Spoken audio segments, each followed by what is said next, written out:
નમસ્કાર દોસ્તો, ખૂબ જ આઘાતજનક અને દુઃખદ ખબર છે તે કચ્છ સૂત્રાપાડા અને ઉનાના ખાપડથી મળી રહી છે.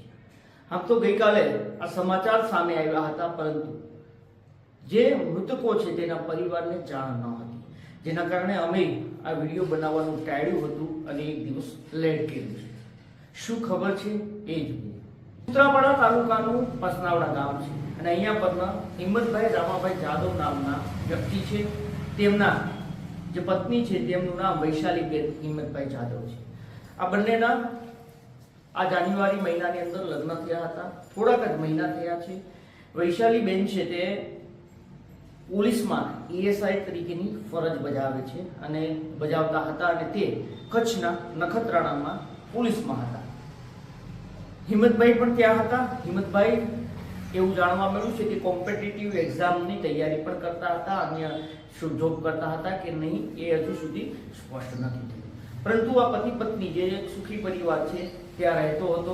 પહેલા આ બંને જે પતિ પત્ની છે તે નખત્રાણાથી કબરાવ માતા મોગલના દર્શને જાય છે અને ત્યાંથી પરત ફરતા હતા. આ સમયે ભુજનું ધણેટી ગામ છે અને આ ધણેટી ગામ નજીક એક વાઘેશ્વરી પેટ્રોલ પંપ છે.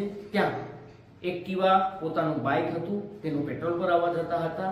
આ સમયે રોડ પરથી પસાર થતો જીજે 12 BX 3838 નંબરનો ટ્રક છે તેણે આ પતિ પત્નીનું હડફેટ લીધા, એનું એક્ટિવા હડફેટ લીધું, જેના કારણે આ બંનેનો ખૂબ જ ગોઝારો ભયાનક અકસ્માત થયો છે.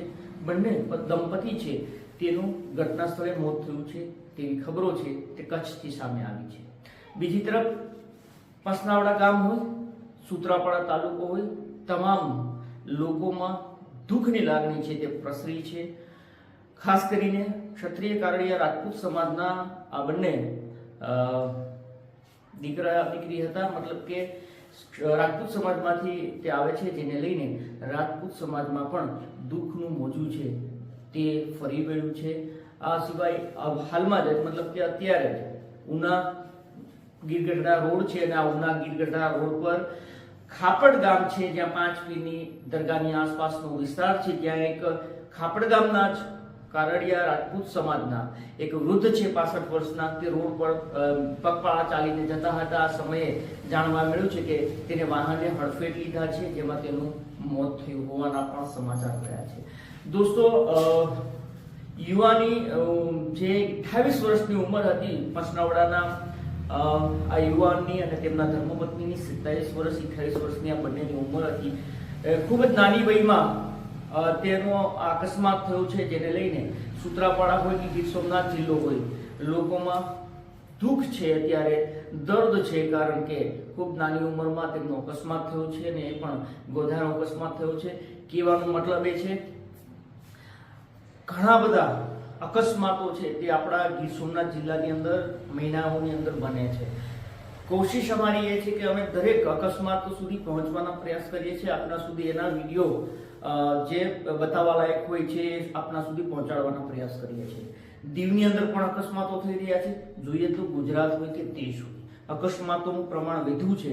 આપ તમામને વિનંતી એટલા માટે કરવા માંગીએ છીએ કે ઘણી બધી જગ્યાએ અકસ્માતો અમે જોયા છે, તો એ અકસ્માતો આપને માત્ર અકસ્માત લાગે છે, અકસ્માતની ખબર લાગે છે, પરંતુ અમે જ્યારે એ મૃતક હોય છે તેના ઘરે જઈએ છીએ ત્યારે તેના નાના નાના બાળકો હોય છે અને તે જે મૃતક અકસ્માતની અંદર જે મોતને ભેટેલો વ્યક્તિ હોય છે તેના ઉપર આખું પરિવારના ભરણ પોષણની જવાબદારી હોય છે. તો અનેક એવા કિસ્સા સામે આવ્યા છે કે એ લોકોના ઘરે જાય છે ત્યારે ખૂબ દુઃખ થાય છે, કારણ કે જે વ્યક્તિ હોય છે તે કમાવાવાળો એકલો હોય છે. આપ તમામને મેસેજ એટલો જ આપવા માંગીએ છીએ કે ખાસ કરીને જે નાના બાળકો યુવાનો છે તેને બાઇક જેને લાયસન્સ નથી એવા લોકોને આપતા પહેલા ચેતી જવું, કારણ કે એ લોકો ખૂબ સ્પીડથી હલાવે છે. ઘણા લોકો વધારે પડતી સ્પીડથી વાહન ચલાવતા હોય છે, બેદરકારીથી ચલાવતા હોય છે અને આપણના રસ્તાઓની અંદર આવા અકસ્માતો થતા હોય છે, તો આપ તમામને સતર્ક કરવા માટે આ ખબર બનાવી છે. અન્ય કોઈ કારણ નથી કે કોઈને નુકસાન પહોંચે એ પણ અમારો ઈરાદો નથી. આપને ખબર સારી લાગી હોય તો અન્ય લોકો સુધી પહોંચાડજો, જેથી કરીને તેમને પણ મેસેજ મળે. અને અનેક જીવો છે, અકસ્માતોને આપણે અટકાવી તો સંપૂર્ણ નથી શકતા, પરંતુ મહદઅંશે સાવચેતી રાખીએ તો અમુક અકસ્માતો છે તે અટકી શકે છે. ધન્યવાદ.